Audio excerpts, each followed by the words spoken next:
I am Christina Michelle Young. I was born February 27th, 1979, and I am the granddaughter of Samuel Jasper Hodges II and the daughter of Cassandra Hodges Young. Well, my grandfather is Samuel Jasper Hodges II. He's the youngest child of Samuel and Fanny Buxton Hodges. And he was been for all my life that I've known lived in Greensboro, North Carolina. I know that he was the first Samuel Jasper Hodges. My grandfather was the first African American extension agent for North Carolina, and I think it was called the first African American colored extension agent for North Carolina. Um, I didn't know he had retired by the time I was born. So I knew him in his retirement years of his life. And he actually had told me one time he'd been retired longer than he worked. And so I got to see him in this retirement phase of his life and enjoyed getting to know him and spending time with him and this other side of his life. So I can tell you some more memories about that. But I knew, he, as the granddaughter of Samuel Hodges II, I saw him a lot in Greensboro, which is where he lived the whole time of his life until he passed away in 2008. My grandpa, Sam Hodges, told me some stories about growing up in Hope Mills, but my experience was going with him to Hope Mills while he was retired when he was going back home to visit his sisters. So I got to live some experiences with him going back to Hope Mills to visit his sisters when he was retired. So your mom, Cassandra, Yes. grew up in Hope Mills? She was born there. So my mother, Cassandra Hodges, was born in Hope Mills and was raised there for the early parts of her life until her parents, Sam and Virginia Hodges, moved to Greensboro. And so my mother Cassandra would tell me stories about being raised in Hope Mills. And she told me about pecans and the pecan trees in Hope Mills in the front yard of the house or the backyard of the house. And I went with her to Hope Mills and saw them. And she showed me these pecan trees in the back and all these pecans all over the ground and would pick them up and we cracked them. And she let me know which ones were okay to eat and not, and we had to wash them off. But she was so excited. She was so excited to show me these pecans on the ground and to crack them open and show me which ones we could eat or not. And I tried them and it was good. It was a juicy, fine, sweet pecan nut, but she was so excited about it. And that was a fond memory she had as being raised in Hope Mills and going to her father's home place on the farm in Hope Mills. She ever tell you anything about her grandparents? Um, so my mother, Cassandra Hodges, was born and raised in Hope Mills, and she put together the first family reunion for the descendants of Fanny and Samuel Hodges I. And in her record keeping, she did tell me about um, the ways that the Hodges family is special. And she told me about the hard work of Samuel Hodges I and how he acquired the land in Hope Mills. And so, what was very special about him is that he was this hardworking man, a tar heel where he got the tar and healed. I don't know the process that took place to do that, but he was a hardworking man. And one of the things that he did was to cut lumber, cut trees, and get money for the trees. But he negotiated a deal with instead of getting money for this lumber, he would get land for the lumber. And so that was an outstanding, wise move on his part. And he got all this farmland as a black man in Hope Mills well before the 50s. And with that land, he gave the first land for the Mars Hills Presbyterian Church and also the first school in Hope Mills. And so the Hodges family has a lot of pride on him doing these this effort and him negotiating this deal, and that our family valued education because and we valued church and God and our spirituality. And because of his effort, and of course he didn't do it by himself, but because of his wife's helping him as well. And so I know the stories of him from her sharing that he did all of this, and that our my grandfather was named after him as the second. So my mother was the third child born to Samuel II and Virginia Hodges. And she was born in Hope Mills. And I don't, at some point in time, like elementary school or middle school around time, they moved to Greensboro, North Carolina. And they lived on Martin Street, which is nearby Bennett College campus. And after they were still continuing to grow their family, they moved to Ross Avenue. So they had two more children. So of the five of them, so it's Sam, it's Jasper, which that's his nickname, Jasper, but he's actually Samuel Jasper the third, and then Reginald Hodges, and then my mother, Cassandra Hodges, and then Lionel Hodges, which is the younger, and Vanessa Hodges. So they had the five children, and then they raised basically Aunt Vanessa and Uncle Lionel on Ross Avenue in Greensboro. My mother was here as well, and so yeah. So when my mother was coming of age, in Greensboro, North Carolina, with Samuel Hodges and Virginia Hodges as her parents, she experienced racial integration in the school system as a child. So she started going to all Black schools at first, and then integration, desegregation happened, and while they were still in Greensboro, and then she started going to integrated schools. However, they were already in an all Black neighborhood, and so the schools were still all Black. Vanessa, though, who was the youngest, she went to an integrated school, more integrated in Greensboro. My grandfather, Samuel and Virginia Hodges, were lifelong members, or lifelong when they got to Greensboro, of St. James Presbyterian Church. And Samuel Hodges was very active, as well as his wife, Virginia, my grandmother, in the church. And so he was a superintendent of Sunday schools in at St. James, and he held that role for many years. And so to me, it wasn't directly told this way, but the story of his father, Samuel Hodges the first, giving the land for Mars Hills Presbyterian Church, was a value that his son got, and that he was the very active in his church as a superintendent of Sunday schools, and really worked in that role. And that is a role of making sure people have the Christian education. And so that has been a value of the Hodges family. And in my lifetime, the Presbyterian Church integrated in the 80s. And so there was a all Black Catawba Presbyterian denomination, or a grouping of Black Presbyterian churches. And then there is the all white Presbyterian churches. And so our family was very active and instrumental in the Black Presbyterian denomination association. And so my grandfather followed those values even when he came to Greensboro. And later on in the 80s, all the Presbyterian churches integrated. So you speak about his values. What kind of values did your grandfather embody in your mind? My grandfather embodied a lot of values about preparation.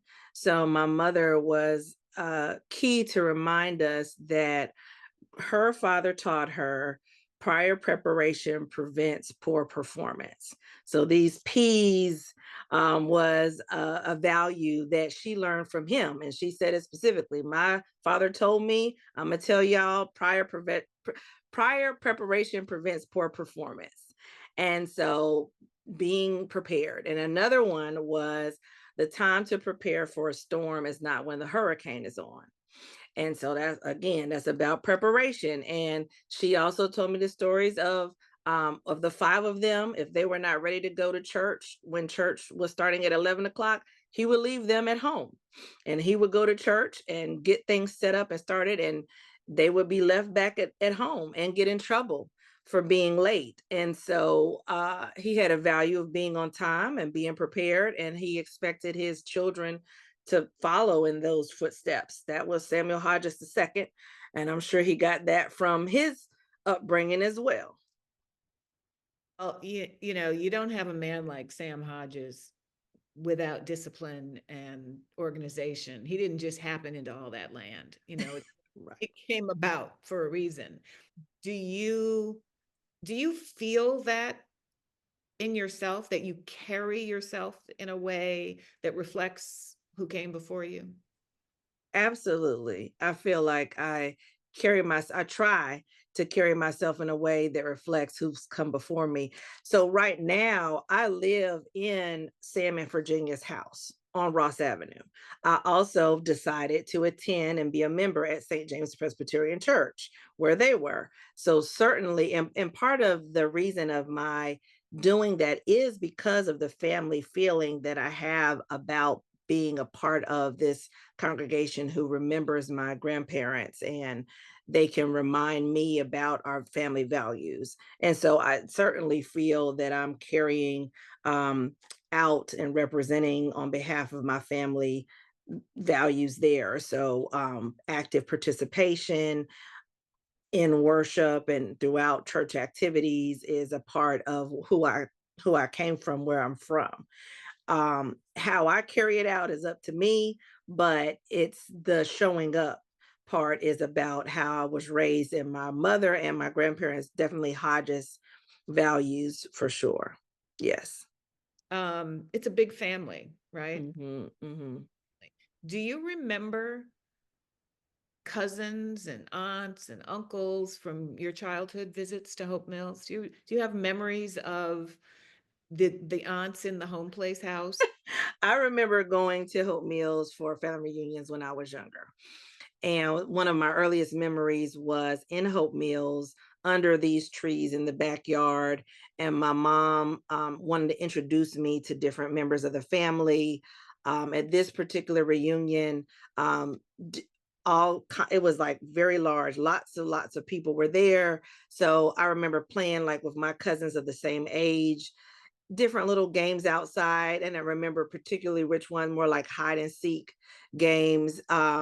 And I definitely remember during the reunion and then other times visiting Hope Mills, going into the house and going into the porch. So every time when we would arrive, I would be surprised. They were already sitting on the porch in the back with the screened in, like they had been there for hours waiting on us. And we were just like getting there, like, oh, were y'all waiting that long? But that was their normal to sit on the back porch and the screen. These are my aunts, so my great aunt. So Aunt Honey, and Aunt Bertha, and they would just sit on the porch and rock in the chairs. And then we would go inside and later either they had something already prepared or they were in the process of making it in the kitchen. And I just remember the honey, the butter rolls, the butter biscuits, because it was a lot of butter flavor. It's a lot of butter in the biscuits, but it was so good. And so it came out and it was light and fluffy. And that was like always on part of the menu when we came, were these biscuits. But it was good. It was great. And then I would also come right off side of the kitchen was a little den area where there was a little TV. And I would sit there, and I think it was Aunt Bertha, I think, who I was sitting there with. And sometimes I would not be sure which sister it was that I'm talking to, but they were just very all sisterly. At least three sisters would be there all at the same time. And so I would sit there and I was one of the sisters sitting there with the TV was knitting. And I was like fascinated with the knitting, and I wanted her to teach me. And I asked her, would she teach me? And she showed me. She said, well, you can't get to this complicated kind because it was like a whole lot of needles and I might poke myself and stuff. But she showed me like a crochet.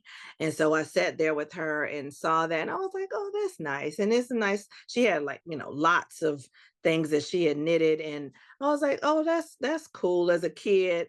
And sat there with her, showing me that while these biscuits were cooking in the kitchen, baking in the kitchen. And that was a great memory because I felt special that she would be willing to teach me something, because I felt like I was a little kid, like little kids be quiet, but she was like, no, you can, I'll show you how to do that. And then I also remember going in the bathroom in the house, and I was also fascinated by that because it was some things I was supposed to not touch, but I was intrigued to touch them. Yes. And so there was powdered perfume, and that was like off limits, but I loved it every time. And I always would get some. I always would get some when I would go to the bathroom by myself. It was just so feminine and delicately decorated with pink decorations. And they had this really neat thing. It was a tissue box, but it was a crocheted um, skirt around the tissue box to make it into like a woman's body. And the tissues were out. You could pull them out. I was like, that's so cute. And I didn't, that was really cute to see that. And then they have the powder um perfume, and I like used some on me because I wanted to feel special. And like, why not? Because like I'm a special little girl, and like this is a special woman's like bathroom. And so I used some of that, and nobody, like, I didn't get in trouble for it. But I love that. Was a memory I love because I know the smell of it. It was really smelled good. It's kind of baby powder, but it was a little more grown woman flavor scent to it. Um, and then we just come back out and either could sit on the porch and sit there. And this is with my aunts. And so by experiencing that, those are memories I have of the home place. So I got to feel the value of fellowship that these sisters maintained and continued. And it was harmony in the home. There was no yelling or anything. It was, come here and get this food, it's ready. And you could sit here and knit and watch TV and like just relax. And it was quiet, and sit on the porch and watch nature. And it was just a lot of freedom and safety out there at Hope Mills. That was a very special house. Yeah. It was. It was like magical when you were a child, you know? Yeah.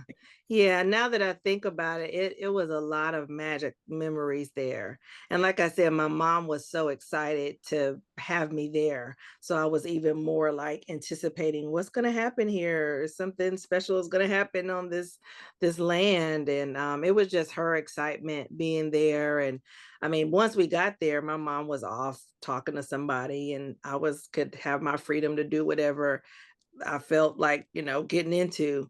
Um, but and I also felt like she got a sense of validation from being there. My mom, I think that because these were her aunts, and she seemed to get a sense when my mother visited as an adult to visit her great aunts, that it gave her a sense of just belonging, acceptance, validation for what she was doing. She was become a teacher.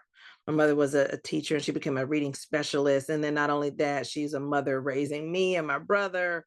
And it just felt good to her to be there with her aunts, her father's sisters. And so I felt good too about it. That is really nice. I did and this is perfect what you're saying, because while I was there, I stood in front of the house, which you can see Hmm. shot. And I talked about how this had been such a nurturing, nourishing place. There are so many of our family members who lived there and started Yeah. their families there. And then Hmm. they'd have a couple kids and then they'd move on. I couldn't believe how many people lived in lived in that house. Hmm. But Hmm. it really is Hmm. like it's like Earth, that It's like her. sprung forth, Yes. from, from that land. It's Yes. very special, Yes. and you still feel it. You feel it in your butt. You feel like it came from someplace. Yes. And one of my other memories in visiting Hope Mills and visiting the family reunion, or enjoying the family reunion, when my mother was introducing me to older family members, I would meet cousins that I had never met before, and that were my age, and play with them. But we all had the same T-shirt on. So it was this sense of unity that we're all the Hodges descendants. And have a good time. We, look different too. So we have a variety of melanin and tones of our beautiful skin. And so it was interesting to see how that is a beautiful thing about us as a Black family and from the diaspora and all of the varieties that we have, that we look different, but we're still connected. But I feel pride in the connection and pride in the family. Could you talk a little bit Mhm. about that? Yes. Well, there's even a kind of a more recent time, I think during the COVID pandemic, when the town of Hope Mills recognized the Hodges family. And I felt a sense of pride on seeing the town city council play a video of the accomplishments of our family during Black History Month.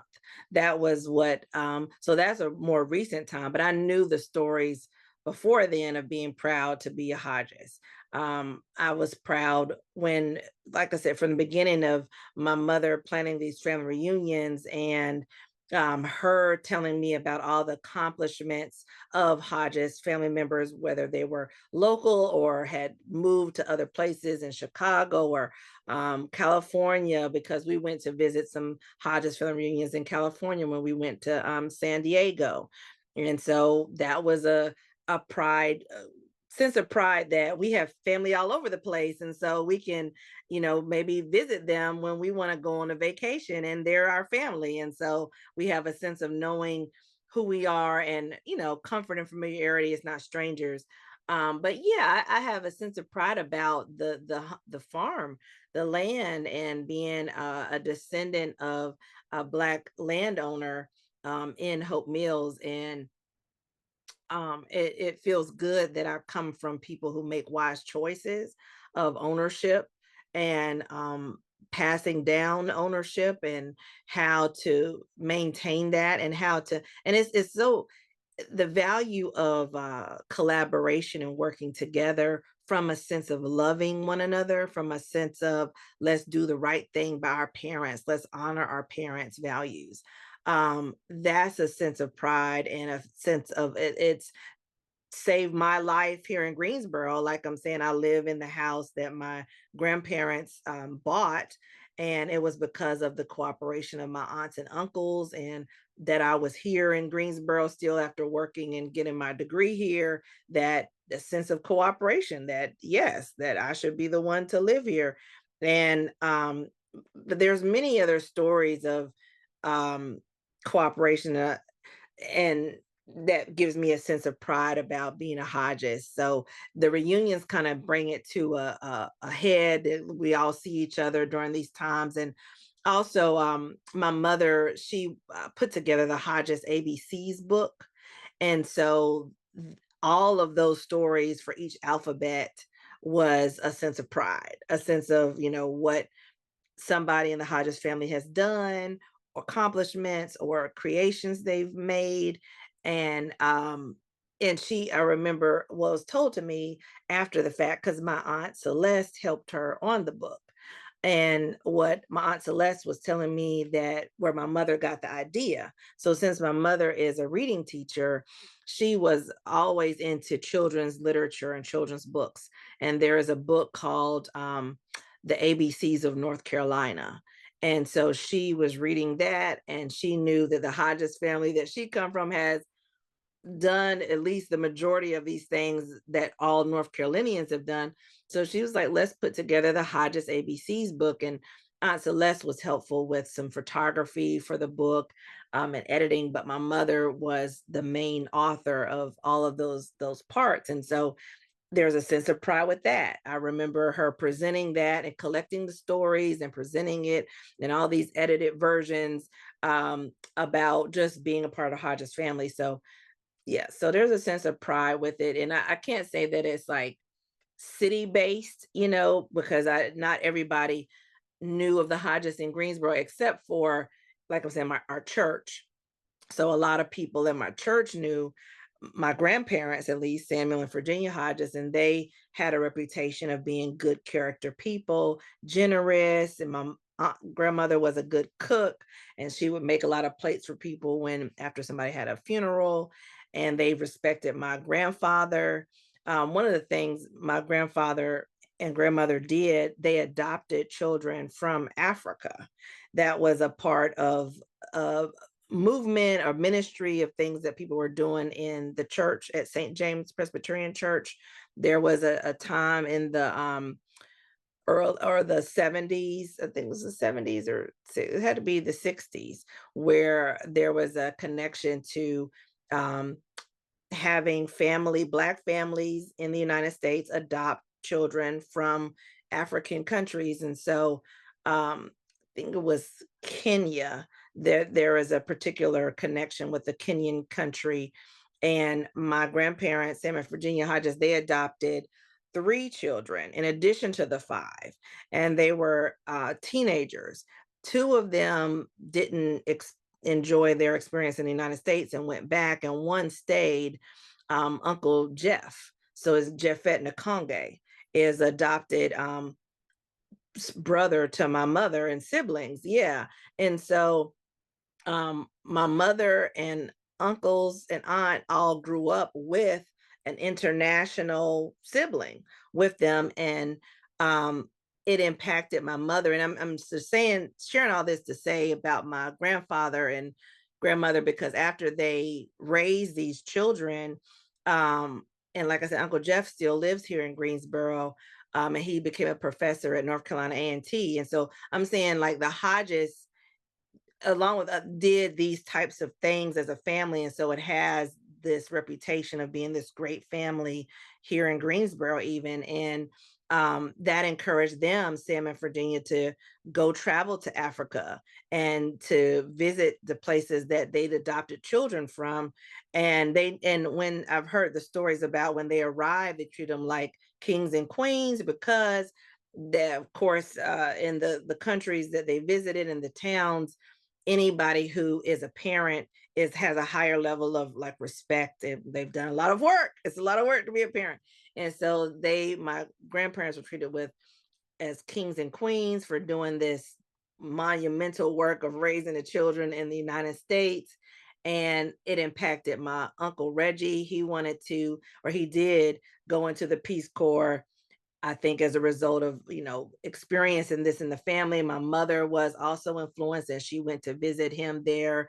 And I was in awe, and still am in awe, about my grandparents they did all these international travels after they retired, and visited all over the place, but particularly in Africa, and bringing back even a deeper sense of our cultural connection to Africa, which I value a lot now too.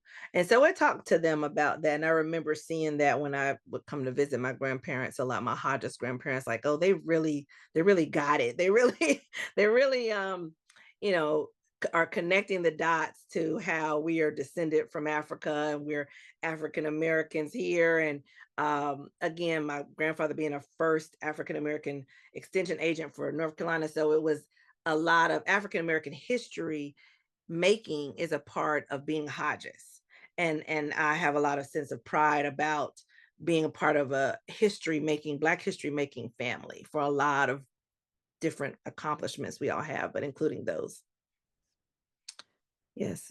The value of the Hodges family reunion for me is a sense of belongingness, love, appreciation of who we've come from, our history. We get to learn about how incredible our family is with making Black history, with being the leaders in Hope Mills and beyond. We get to learn about the accomplishments that other Hodges family members make in other cities, and internationally, and how we stay connected, and how we love each other, and how we support one another. The family reunion gives us a time to fellowship and to play games and learn new games, and smile and get hugs. The family reunion allows us to eat some good food together, to dance, to show our best to one another, so we can be happy and be proud of one another, and ourselves. And so it gives a sense of, and then it gives a sense of us being rooted together. So when I leave a family reunion, I feel empowered. I feel a stronger foundation. I feel like I belong somewhere. And when I go to places where I'm new or I'm a stranger, I don't feel so intimidated because I know I come from a family who are not intimidated. I come from a family of confident people, of people who have a spiritual connection to God. And so when I go into another place away from the reunion, I feel strong and I feel able to accomplish whatever I need to accomplish because I came from a fellowship and a community that brings us all together. And I had this quote about the Hodges Creed.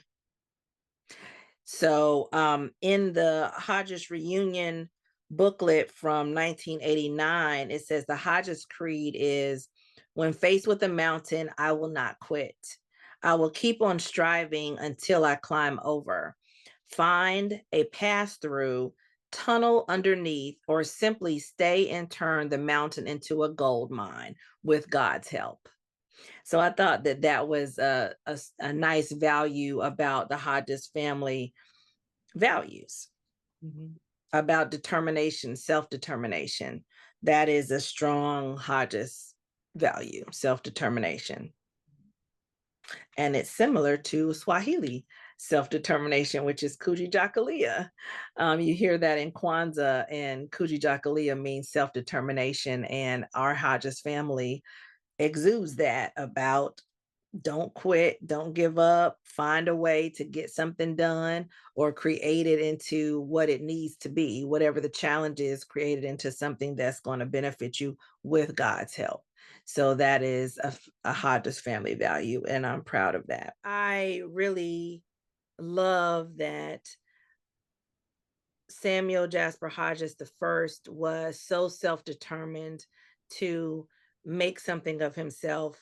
I know that it must have been very challenging that his mother, Eliza Hodges, um, had to raise him on her own through enslavement and teach him values of self-determination, even when um, he didn't have the example of the father figure, but he was self-determined and he stayed with his wife, Fanny Buxton Hodges, and she was having all of these children and finding ways to not only support his own family, but to support the community and to have a spiritual base in the Hope Mills community. And so I really admire what they both gave to our family and the whole community, the whole Black community, which also was a good thing for all of the diverse community of Hope Mills and Fayetteville, because they gotten so much respect for how focused they were on doing what their purpose was in life. It's also reflected in the relationships I had with my great grand aunts, and got to see them being sisterly and into their older age, and just living a great life together as siblings. And then I got to see it with my grandfather and how he was self-determined. And so I'm just thankful to my ancestors for what they did before I was born, that paved the way for me to start my life on a strong foundation.